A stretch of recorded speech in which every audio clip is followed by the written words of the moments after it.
하나님께 새해 그 첫 주일 예배를 드리는 우리의 마음은 더없이 밝아야 하는데 그렇지 못한 것 같습니다. 지금 대한민국은 거의 무정부 상태에 놓여 있습니다. 대한민국은 지난 100년간 아시아에서 가장 가난한 나라라는 밑바닥의 자리에서 민주화와 눈부신 경제 발전을 이루며 선진국 대열에 우뚝 섰죠. 그러나 많은 국민들이 눈부신 발전을 이루어온 이 나라가 한순간에 무너지는 것은 아닌가 하는 걱정과 근심에 빠져 있습니다. 그야말로 지금 대한민국의 시계는 희망이 보이지 않는 흑암 상태에 있습니다. 이런 때일수록 신자는 세상의 빛으로 오신 예수님을 바라보며 찾아야 되겠죠. 예수님은 흑암의 자리에 앉아있는 하나님의 백성에게 하나님의 빛을, 하나님의 희망을 보여주시고자 이 세상에 오신 빛이시잖아요. 마태복음 4장 16절에서 복음서 기자는 예수님을 이렇게 정의합니다. 흑암에 앉은 백성이 큰 빛을 보았고 사망의 땅과 그늘에 앉은 자들에게 빛이 비추었도다. 세상의 빛으로 오신 예수님께서 가장 먼저 찾은 흑암의 땅은 이스라엘 갈릴리였습니다. 그러면 예수님은 흑암의 땅 갈릴리에 어떤 방법으로 하나님의 빛을 비추셨을까요? 지금 우리가 이제 주일날 이렇게 예배당에 모여서 하나님께 예배를 드리듯이 이스라엘 사람들도 안식일이 되면 이제 회당에 모여서 하나님을 예배했거든요. 예수님은 안식일 날 회당을 찾으셔서 회당에서 말씀을 전하시는 방식으로 흑암의 땅 갈릴리에 하나님의 빛을 비추려 하셨습니다. 오늘 저는 여러분과 함께 예수님께서 갈릴리 회당을 찾으셔서 이 강단에서 외치셨던 그 설교를 여러분과 묵상하면서 그 흑암의 자리에 있는 우리에게도 동일한 은혜를 주시기를 소망하며 이제 하나님 말씀을 나누고자 합니다. 말씀을 묵상하는 가운데 여러분 마음에 어둠이 빛으로, 절망이 소망으로, 정말 탄식이 찬송으로 바뀌는 그런 은혜가 함께하기를 주님의 이름으로 축원합니다. 예수님은 인류를 구원하는 공생의 사역을 이스라엘 땅 갈릴리에서 시작하셨어요. 갈릴리. 소외된 지역이고요. 가난한 지역이에요. 갈릴리 사람들은 안식일이 되면 예배 없이 회당을 찾아 하나님을 예배했는데요. 그들이 드리는 예배는 우리가 좀 주일날 예배는 드리는 이 예배와 순서상 큰 차이가 없어요. 왜 그런가 하면 우리 기독교회의 이 주일 예배라는 것이 회당 예배의 순서, 전통을 이어오고 있기 때문입니다. 자, 근데 이제 회당 예배에서는 이제 설교 시간이 되면요, 주로 서기관이나 바리새인들이 말씀을 전했어요. 우리 복음서를 통해서 많이 접했지만 바리새인과 서기관들이 어떤 설교를 했겠어요? 모세의 율법을 주로 강론했어요. 근데 그들이 율법을 중심으로 한 이 설교는요, 크게 한 세 가지 유형으로 이제 나누어지는데요. 첫 번째는 질문형이에요. 물음형이에요. 이건 어떤 설교인가 하면 특수한 상황을 설정하고 회중들에게 이럴 경우 율법을 어떻게 지켜야 하는지를 묻습니다. 이 질문을 던지고 사람들이 생각하게 하면서 거기서 이제 서기관들과 바리새인들이 연구한 답을 제시하는 이런 방식으로 이제 설교를 하게 됩니다. 예를 들면 이런 거죠. 자, 그들은 이제 안식일 날 노동을 하면 안 되잖아요. 근데 이제 엘리베이터를 타도 되냐 안 되냐 이걸 물어보는 거예요. 이스라엘 사람을 타겠어요 안 타겠어요? 못 합니다. 걸어 다녀야 돼. 그런데 건강이 안 돼요. 그럼 어떻게 해야 되냐? 걸어갈 힘이 없어요.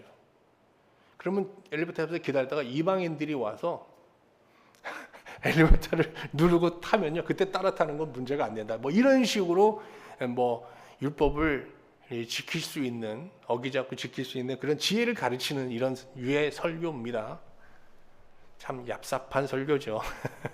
그 다음에 책망형 설교, 이게 이제 주를 이루는데요. 이 설교는 회중들이 범하고 있는 반율법적인 삶을 막 지적하고 그냥 야단치는 설교예요. 야단치는 거예요.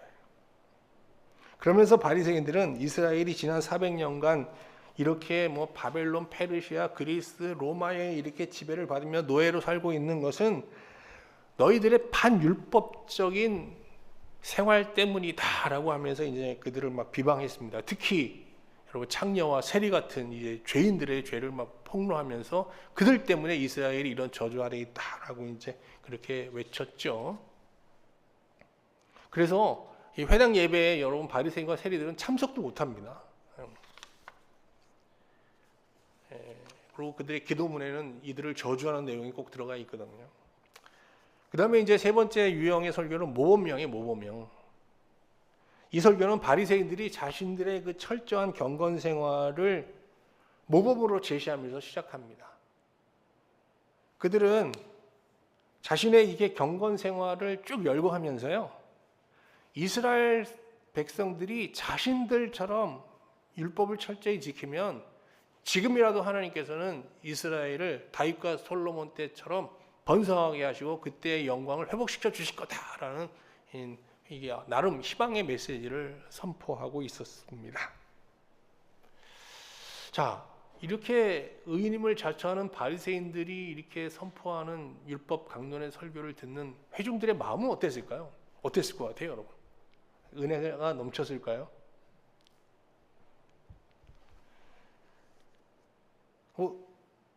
이들이 사는 설교가 뭐예요? 자기 의를 과시하면서 야단치는 거잖아요. 그러니까 이런 설교를 들으면서 회중들은 어떤 열등감, 영적인 열등감, 죄책감, 또는 두려움 이런 것들에 이제 휩싸여 있었죠. 그러면서도 그들은 하나님께서 이 바리새인들의 의를 보시고 이런 노력을 보시고 이스라엘을 다윗과 솔로몬 때와 같이 회복시켜 주시기를 또 바라는 어떤 희망을 갖고 있었던 거예요. 이제 여러분 그 예수님 당시의 갈릴리 회당 예배 분위기 아시겠죠? 아니 모르시겠어요? 또 약간 설명할까요? 아시겠죠? 분위기, 예배 분위기. 이런 회당에 예수님께서 찾아오셔서 이제 말씀을 전하시게 되는 겁니다. 어떤 말씀을 전하셨을까요, 여러분?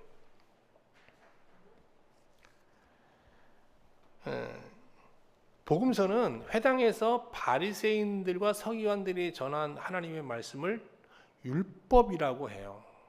그리고 예수님께서 회당에서 선포하신 말씀을 복음이라고 합니다. 그것은 무슨 얘기예요?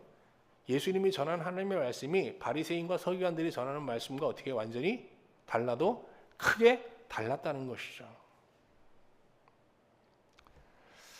누가는 감사하게도 오늘 읽지는 않았지만 누가복음 4장에서 예수님께서 갈릴리 회당에서 선포하신 대표적인 설교 한 편을 소개하고 있습니다. 이 설교는요, 율법이 아니라 모세의 율법이 아니라 이사야 선지자의 예언을 봉독하면서 시작되었어요. 한번 볼까요? 누가복음 4장 17절로 한번 잠깐 가볼게요. 17절 선지자 이사야의 글을 드리거늘 책을 펴서 이렇게 기록된 데를 찾으시니 곧 하면서 18절 19절에 보면 이사야 60장 1절 2절을 이렇게 이제 봉독하시게 됩니다. 예수님이 봉독하시는 거예요. 주의 성령이 내게 임하셨으니 이는 가난한 자에게 복음을 전하게 하시려고 내게 기름을 부으시고 나를 보내사 포로된 자에게 자유를, 눈먼 자에게 다시 보게 함을 전파하며 눌린 자를 자유롭게 하고 주의 은혜의 해를 전파하게 하려 하심이라. 이 이사야 60장 1절 2절 말씀에서 우리가 주목해야 될 단어가 두 개 있는데요. 하나는 가난한 자예요. 가난한 자. 그리고 또 하나는 자유입니다. 자유. 자유란 단어가 여러 번 나오죠. 자유, 자유. 이 말씀을 봉독하신 후에 예수님께서 이 글이 오늘 너희 귀에 응하였느니라 그랬어요. 무슨 얘기인가 하면 이 말씀에 이 이사야가 예언한 이 말씀에서 하나님께서 약속하신 그 약속이 너희 안에 그대로 이루어지기를 원한다라는 하나의 축원입니다. 그러면 예수님께서 이사야 60장 1절 2절을 읽으시면서 회중들에게 염원하신 은혜, 하나님께서 허락하시기를 원하시는 은혜는 어떤 것이냐? 크게 두 가지인데요. 하나는 잘 보세요. 다시 한번 보면 주의 성령이 내게 임하셨으니 이는 가난한 자에게 복음을 전하게 하시려고 그러죠. 오늘 여기 모인 회중들이 가난한 심령으로 하나님의 말씀을 받기를 원하셨어요. 여기서 가난한이라는 형용사는 히브리어로 아나빔이라고 하는데, 아나빔, 이것은 심판의 자리에서 하나님의 도움과 긍휼을 간절히 바라는, 앙망하는 심령 상태를 말합니다. 그리고 또 하나는 영적인 자유를 주기를 원했어요. 그래서 그들이 영적인 속박에서 벗어나서 자유의 은혜를 얻기를 바라셨죠. 근데 이 복음이라는 거, 하나님 말씀은요, 가난한 심령을 가진 자에게만 하나님의 말씀이 되고 복음이 되는 겁니다. 이 조건적인 말씀이에요, 이게. 시편 40편 17절 볼게요. 나는 가난하고 궁핍하오나 주께서 나를 생각하시오니 주는 나의 도움이시오 나를 건지시는 이시라 그랬어요.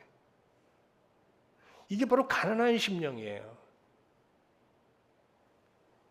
가난하다는 건 물질적으로 가난한 걸 말하는 게 아니고 경제적으로 가난한 게 말하는 게 아니라 정말 하나님의 은혜와 긍휼과 도우심을 간절히 바라고 그 하나님의 도우심 없이는 나는 정말 인간답게 신자답게 살 수 없습니다 라고 하면서 그 은혜를 간구하는 거, 이게 아나빔, 가난한 심령이에요.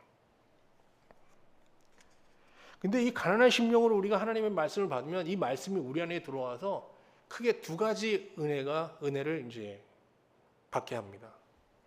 하나는 하나님의 현존 앞에서, 하나님 앞에서 진리를 깨닫는 거예요. 그러면 그 진리를 깨닫는 건 뭔가 하면 하나님이 어떤 분이고 내가 어떤 자인지를 알게 되는 거예요. 이게 진리예요. 그리고 두 번째는 이게 하나님 앞에서 자기가 악의 세력에, 어둠의 세력에 지배 아래 있다는 걸 발견하게 되는데 여기서 해방되는 영적 자유를 누리게 되는 거예요.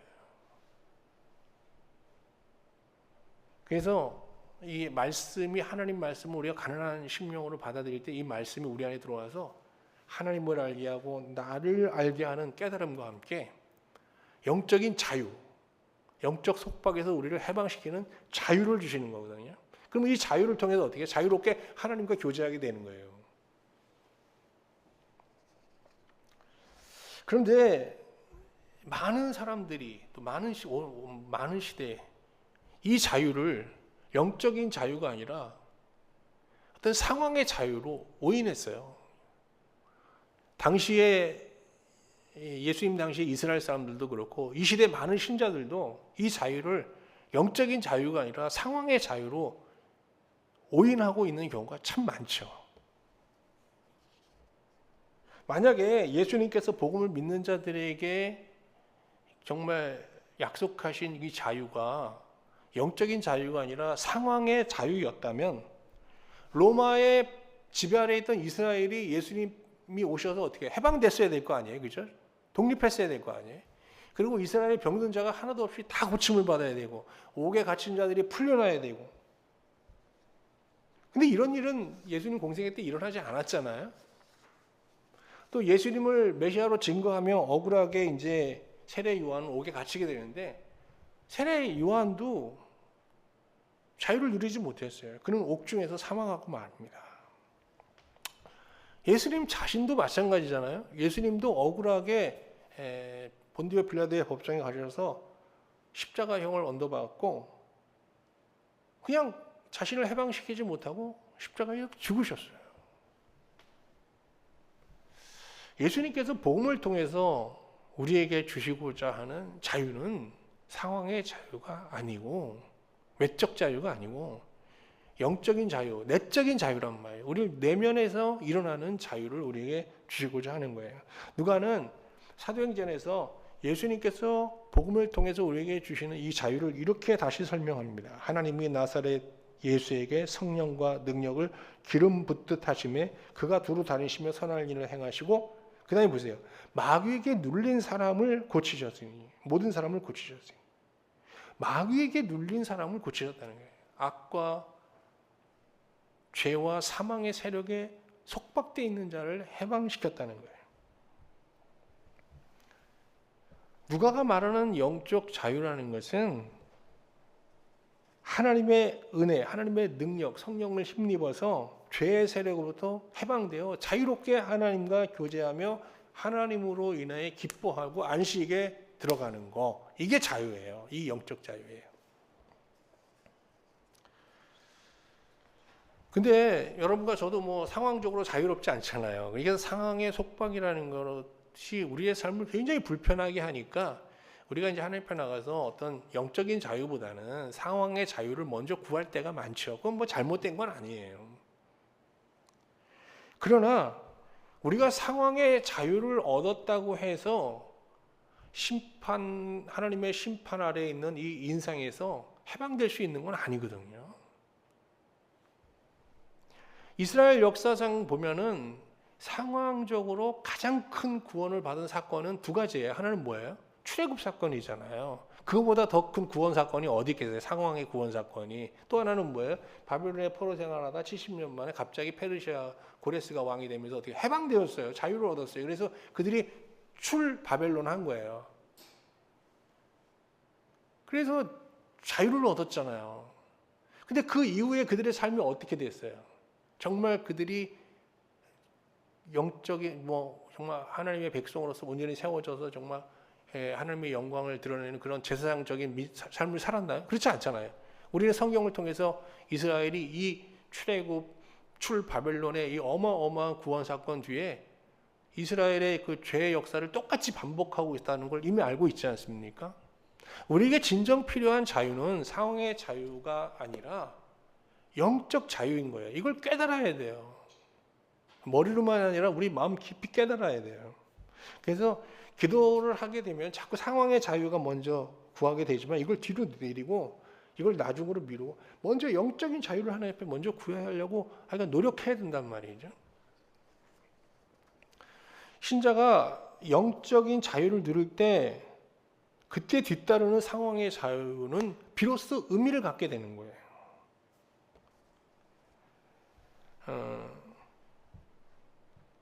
신자가 영적인 자유를 누릴 때 줄이면서 상황의 자유까지 우리가 더불어 누리게 되면은 정말 우리가 완전한 자유자의 삶을 누리게 되는 거잖아요. 그런데 우리가 영적인 자유를 누린다고 해서 상황의 자유가 꼭 뒤따르는 것은 경험상 아시죠? 그건 아니에요. 올 수도 있고 안 올 수도 있어요. 그런데 또 혹자는 영적인 자유가 먼저고 상황의 자유가 나중이다. 먼저 그 나라와 그의 의를 구하면 그 모든 것을 더하시라고 하지 않았냐. 영적인 자유를 오면 속박의 자유는 뒤따라오는 거야 라고 이제 얘기하는데 그럴 수도 있고 안 그럴 수도 있어요. 여러분. 근데 상황의 자유를 정말 못 누려도요. 영적인 자유를 누리고 있다면 그게 상황의 속박이라는 게 큰 문제가 되지 않아요. 왜 그런가 하면 이 상황의 이 속박이라는 것을 자기의 어떤 악한 본성을 제거하고 그것을 하나님 앞에 어떤 새로워지는 기회로 삼아요.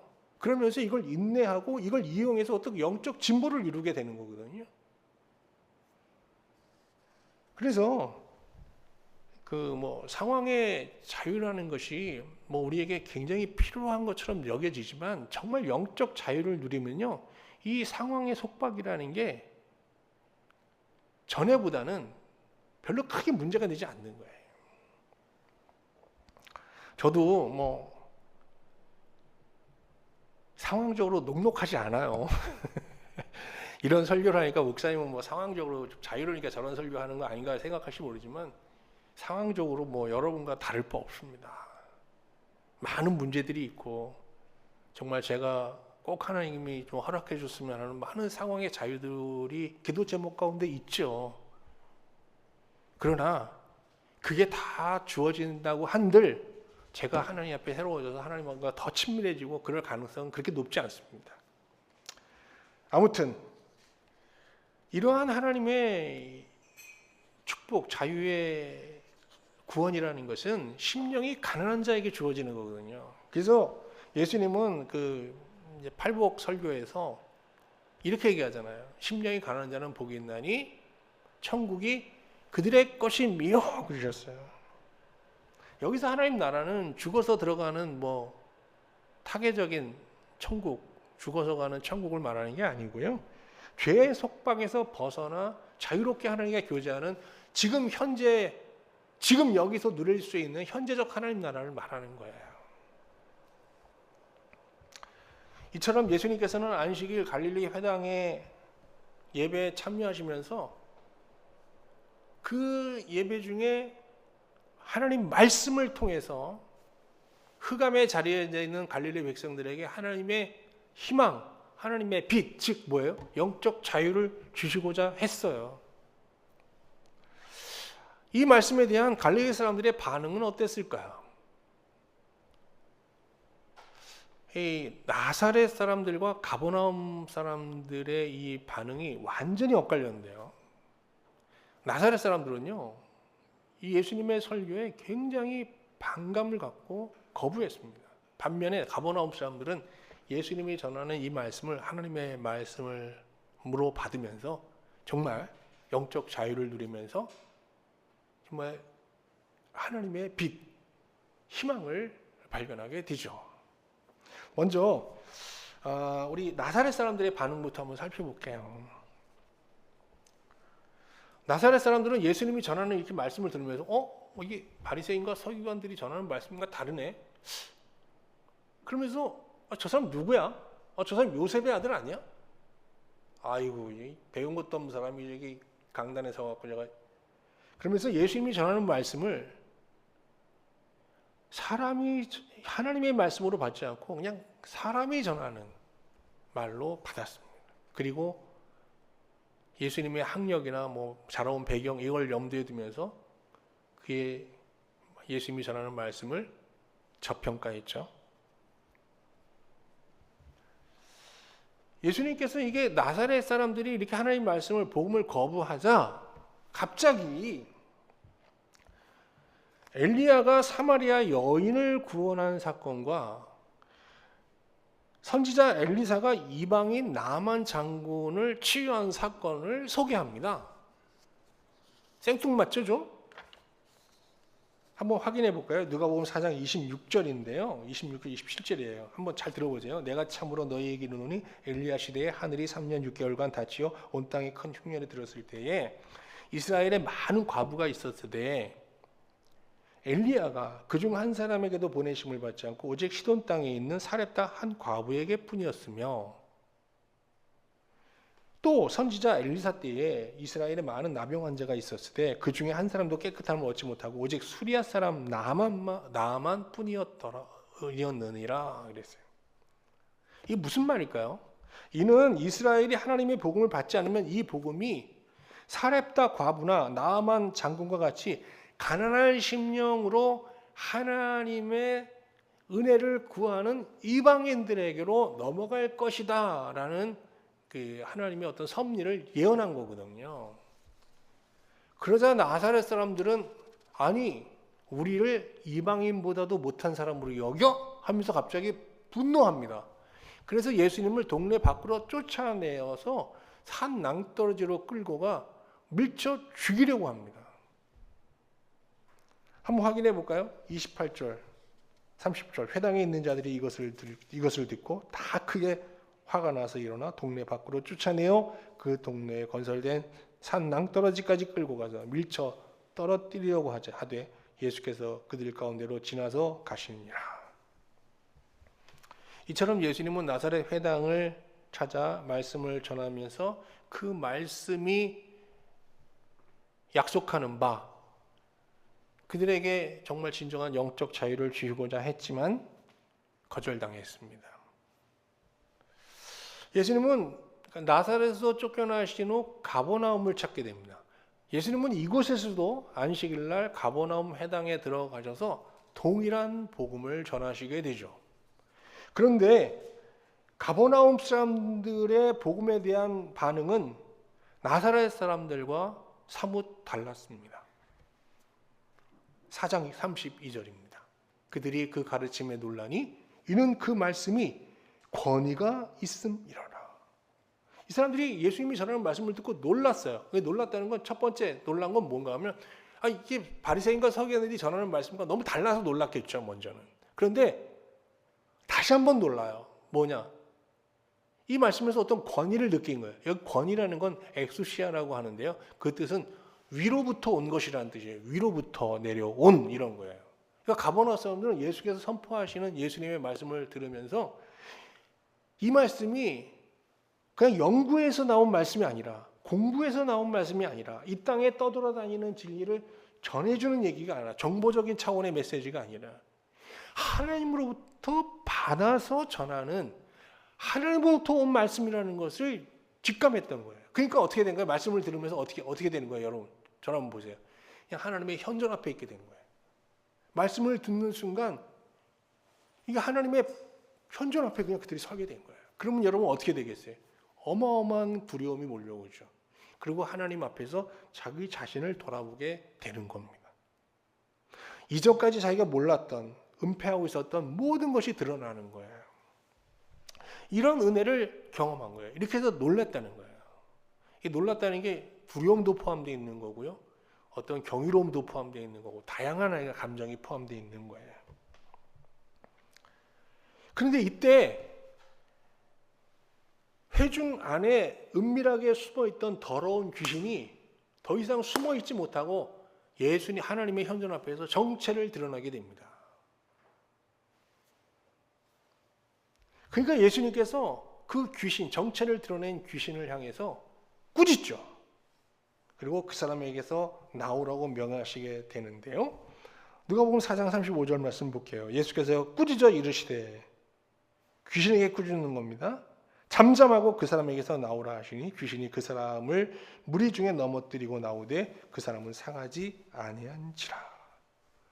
자, 이사야가 약속한 뭐예요?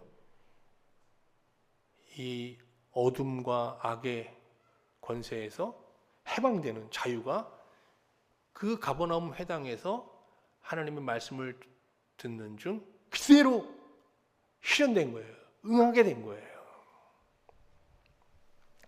이때 이 회당에서 예배드리던 사람들은 다시 한번 놀라게 됩니다.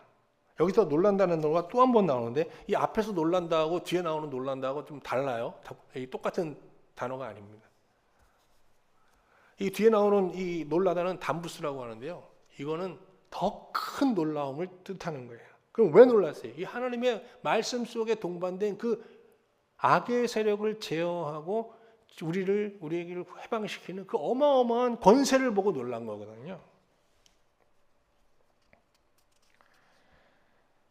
이처럼 하나님의 말씀에는 우리 영혼을 악의 세력으로부터 해방시켜 하나님께로 인도하는 엄청난 힘, 능력이 동반되어 있는 겁니다.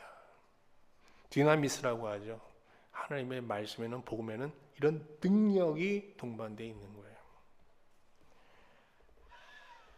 그런데 이 능력을 경험한 사람들은 영적 속박에서, 악한 세력의 속박에서 벗어나 이제 자유롭게 하나님과 교제할 수 있게 되는 거거든요. 그래서 어떻게 해요?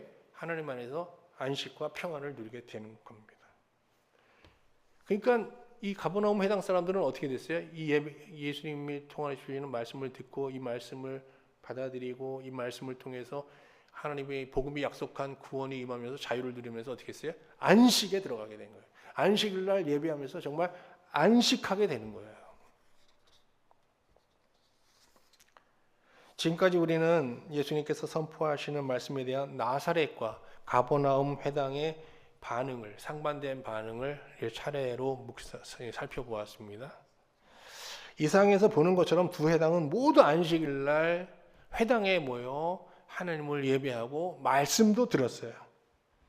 그런데 가버나움 사람들은 이 안식일 날 정말 예배 드리면서 하나님의 안식에 참여하는 은혜를 누렸지만 나사렛 사람들은 안식을 누리지 못하고 오히려 어떻게 해요?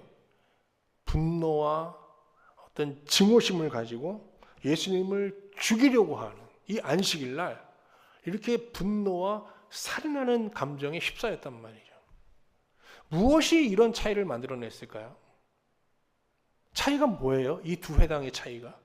심령 상태잖아요. 가버나움이 나사렛과 달리 예배 가운데 하나님의 안식에 참여할 수 있었던 것은 가난한 심령으로 하나님의 말씀을 받았기 때문입니다. 아나빔, 가난한 심령. 여러분도 지금 가난한 심령으로 주일날 예배 시간에서 의무적으로 오신 건 아니죠? 정말 간절함과 목마름을 갖고 나오셨죠? 오늘 이 예배를 통해서 하나님께서 여러분과 저의 심령에 참된 안식을 허락해 주실 줄로 믿습니다. 그런데 예수님께서 이렇게 안식일 날 귀신을 쫓아내시고 병든 자를 고치는 것은 바리새인들이 볼 때는요, 자신들이 제정한 안식일법을 어기는 불법적인 행위들이었어요. 그래서 예수님과 제자들에게 찾아와서 이것을 안식일 날 하지 말아달라고 요청합니다. 그러나 예수님이 그들의 말을 듣지 않습니다. 예수님은 뭐 안식일만 되면 어김없이 회당에 찾아가서 말씀을 전하시고 또 말씀대로 말씀을 믿는 자들에게 여러 가지 이제 약속한 복음의 약속들을 행하면서 병도 고치시고 귀신도 쫓아내시면서 그들을 영적으로 해방시키려 하셨죠. 그러자 그들은 바리새인과 서기관들은 예수를 이제 죽일 음모와 계획을 세우게 됩니다. 그럼에도 불구하고 예수님은 목숨 걸고 안식일마다 회당을 찾아 말씀을 전하셨습니다. 오늘 말씀을 보면서 우리가 주일 예배를 드리며 정말 하나님께 구해야 될 안식은 무엇일까? 어떤 것일까? 또 예수님께서 정말 안식일마다 목숨 걸고 회당을 찾아서 주시고 있던 그 안식은 어떤 것일까? 예수님이 지금 이 자리에 오셔서 우리에게도 그 안식을 주고자 하실 거 아니에요? 이 안식에 대해서 한번 좀 더 생각해 보면서 말씀을 마치겠습니다. 이 안식이라는 안식의 의미를 알려면요, 먼저 하나님께서 우리를 어떤 존재로 창조하셨는지부터 이제 살펴봐야 돼요. 창세기 1장에 이제 안식이라는 단어가 처음 나오잖아요. 하나님은 사람을 언약적 존재로 창조하셨어요. 좀 어렵죠? 언약적 존재 꼭 기억하셨으면 좋겠어요. 하나님께서 인간을 언약적 존재로 창조하셨다는 것은 하나님께서 인간과 언약을 맺고 그 언약 안에서만 사람이 사람답게, 인간이 인간답게 살 수 있게 하셨다는 뜻이에요. 이해가 되시죠? 저는 아내와 결혼했어요. 근데 이게 한 남자로서 내가 정말 바르게 살려면 어떻게 해야 돼? 아내와 이 언약을 맺은 이 언약 안에 있어야 돼요. 언약을 잘 지키면서 그 안에서 이제 살 수 있는데 언약이 깨지면 어떻게 돼요? 이 자체가 망가지게 돼 있는 거예요. 하나님께서 이렇게 이제 우리를 언약적 존재로 만드셨는데 여러분 잘 아신 대로 첫사람 아담이 하와와 사단에게 미혹되어서 어쨌든 이 언약을 깨잖아요. 언약 계명을 불순종하면서 하나님과 맺은 언약을 파괴하게 됩니다. 이후 아담 안에 있는 모든 인간들은 악한 세력에 미혹되어서 그의 지배를 받으며 인간답게 살지 못하게 됩니다. 이상한 인간이 되잖아요. 그리고 어떻게 하나님이 좋아하는 것, 하나님이 원하시는 건 하기 싫어하고 하나님이 원하시는 거는 하기 싫어하는 이상한 사람이 돼요. 하나님의 형상이 완전히 깨진 거죠. 그런데 하나님께서 인간을 사랑하셔서 인간을 포기하지 않으시고 그의 아들을 보내셔서 깨어진 언약을 회복시키면서 그 언약 안에서 이상해진 인간을 정상적인 인간으로, 인간다운 인간으로 이렇게 변화시켜 나가는데 이게 뭐예요? 거듭남의 구원인 거예요. 오늘 본문에 보면 가버나움 해당에서 귀신 들린 사람에게서 더러운 귀신이 정체를 드러내고 그 귀신이 쫓겨나면서 이 사람이 정상화되잖아요. 정상적인 사람으로 바뀌잖아요. 바로 이게 예수님의 구원이에요. 이 땅에 오신 목적이고요. 오늘 우리 하나님 말씀을 보면 우리 안에 있는 이상한, 아직도 회복되지 않은 우리 안에 이상한 면들이 드러나게 돼요. 여러분, 우린 서로 다 알잖아요. 우리 성도님들도 이제 쭉 오랫동안 사귀다 보니까 참 이렇게 훌륭한 면도 많지만 우리 다 서로, 저도 좀 이상한 면이 있죠? 전사님?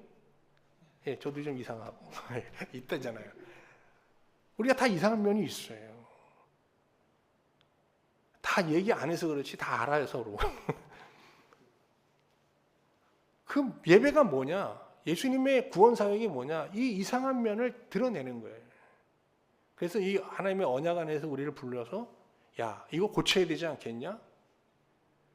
그래서 우리가 정말 바뀌기를 원하고 가난한 심령으로 막 우리의 그런 이상한 부정한 행위들, 행동들, 그런 심령들 이걸 막 하나님 앞에 구하면 예수님께서 이걸 고쳐주신다니까요. 이게 바로 축기 사건이에요. 여기서 귀신 들린 사람은 정신병 걸린 사람을 말하는 게 아니에요. 넓은 의미로 보면은요, 아담 안에서 파괴된 인성과 하나님의 형상이 깨어진 상태에 있는 모든 인간은 귀신 들린 사람이에요. 하나님의 말씀은 우리가 악의 세력에 빠져서 이상해진 우리의 이상한 기질, 이상한 체질, 이상한 성격, 이상한 생활 습관 이런 것들을 드러내시면서 이걸 고쳐가시는 거거든요. 그래서 우리가 이렇게 하나님 안에서 이렇게 우리가 심령이 새로워질 때 하나님은 비로소 안식하게 되는 거예요. 성경에 보면 우리가 아담과 하와가 타락하자 그부터 하나님은 안식하지 못해요. 그들이 온전해질 때까지 계속 쉬지 않고 일하시거든요. 요한복음 5장 16절 17절 여러분 잘 아시는 말씀인데 다시 한번 보겠습니다. 그러므로 안식일에 이러한 일을 행한다 하여 유대인들이 예수를 박해하는지라. 그 다음에 보세요. 예수께서 그들에게 이르시되 내 아버지께서 이제까지 일하시니 나도 일하신다. 예수님은 안식일에 일하시는데 어떤 일을 하시는 거예요? 우리를 고치시는 거예요. 우리 안에 더러운 귀신, 더러운 생활 습관, 악한 것들 드러나게 하시고 그걸 고치시는 게 예수님이 안식일 날 하시는 일이에요. 지금 우리는 2025년 새해 첫 주일 예배를 드리고 있어요. 하나님은 이 자리에 임하셔서 가난한 심령으로 말씀을 들으며 하나님을 예배하는 우리에게 정말 특별한 은혜를 주시기를 원하세요. 그래서 정말 2025년을 새로운 날로 살기를 원하시는 거거든요. 그건 뭐예요? 우리가 전에 가졌던 악한 생활, 악한 습관에서 조금이라도 변화되어 새로운 심령, 새로운 존재로 2025년 하루하루를 살아가기를 원하시는 거예요. 우리 마음이 새로워지면 우리는 새 날을 맞는 거예요. 우리가 맞는 이 날은 지금까지 살아온 그런 날이 아니라 새 날이잖아요. 2025년 참 많은 사람들이 암울하게 한 해를 시작하는데요. 여러분과 제가 정말 예수님 안에서 새 마음, 새 존재로 조금이라도 거듭나면서 2025년 하루하루를 살아간다면 2025년은 진정 여지껏 살아온 해와 다른 새 해가 되고 새로운 날들로 이루어진 축복된 새 인생이 되게 될 줄로 믿습니다. 예수님께서 정말 우리에게 베푸시고자 하는 구원은 그러니까 크게 세 단계예요. 첫 번째는 언약을 회복하는 거예요. 예수 그리스도를 통해서 깨어진 언약을 회복하는 거고, 그 다음에 두 번째는 그 언약 안에서 우리의 이상한 기질들, 이상한 행동들, 이상한 심령을 고치시는 거거든요. 이게 축기예요. 축기. 귀신을 쫓아내고. 그리고 세 번째가 뭐냐? 그래서 우리에게 그 자유를 주셔서 자유롭게 하나님 품에 안겨서 하나님도 안식하고, 우리가 변화되면 하나님이 안식하시거든요. 그래서 우리가 그 하나님 품에서 그 안식을 누리는 거예요. 그래서 첫 번째는 뭐예요? 언약 회복. 두 번째는 영적인 자유. 세 번째는 하나님 품에서 안식하는 거. 이 세 가지가 완벽한 하나님의 구원이거든요. 근데 예레미야 선지자는 예레미야가 3장 19절 23절에서 이런 얘기를 합니다. 내 고초와 재난 곧 쑥과 담즙을 기억하소서. 내 마음이 그것을 기억하고 내가 낙심되오나 이것을 내가 내 마음에 담아두었더니 그것이 오히려 나의 소망이 되었사오면 여호와의 인자와 긍휼이 무궁하심으로 우리가 진멸되지 아니함이니이다. 이것들이 아침마다 새로우니 주의 성실하심이 크시도소이다. 놀라운 고백이에요. 이게 무슨 얘기인가 하면 예레미야가 근심이 많았던 거예요. 근데 하나님 앞에 그걸 가지고 나가서 하나님과 기도하고 응답받은 게 아니에요. 그냥 하나님 안에서 하나님의 근데 그 하나님의 사랑과 안식 안에 이렇게 거하다 보니까 이게 뭐로 바뀌었어요? 이 근심과 걱정과 염려들이 소망으로 바뀌었다는 거예요. 그리고 찬양으로 바뀌었다는 거예요. 그래서 이전에 살았던 것과 다른 정말 새로운 날을 아침마다 맞게 되었다라는 고백이에요. 여러분 이 예레미야의 고백이 여러분과 저의 고백이 될 수 있기를 바랍니다.